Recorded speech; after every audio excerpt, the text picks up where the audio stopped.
Taksi minik avtomobilləri ilə sərnişin daşımaları üçün icazələrin əlavələrinin sayına məhdudiyyətlər tətbiq ediləcək. Nazirlər Kabinetinin qərarına əsasən Bakıda taksilər üçün verilən icazələrin sayı 25 min müəyyən ediləcək. Türkiyə Prezidenti Rəcəb Tayyib Ərdoğanın imzaladığı türk dilli dövlətlərin vətəndaşlarını bu ölkədə işləmək üçün Türkiyə vətəndaşlığını almaq məcburiyyətindən azad edən fərman qüvvəyə minib.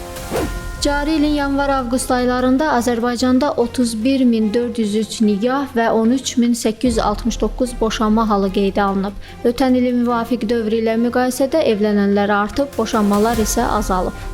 Sabah Mərkəzi Seçki Komissiyasının iclası keçiriləcək. İclasda Ramil Həsənin deputat fəaliyyətinə xitam verilməsi ilə bağlı məsələ müzakirə olunacaq. Əgər Rusiya ilə birbaşa toqquşma baş verərsə, NATO ilk saatlarda Kaliningrad və Sevastopolu yerlə yeksan edəcək. Bunu Amerika Birləşmiş Ştatlarının Avropadakı qüvvələrinin sabiq komandiri general-leytenant Benedict Hodges bildirib.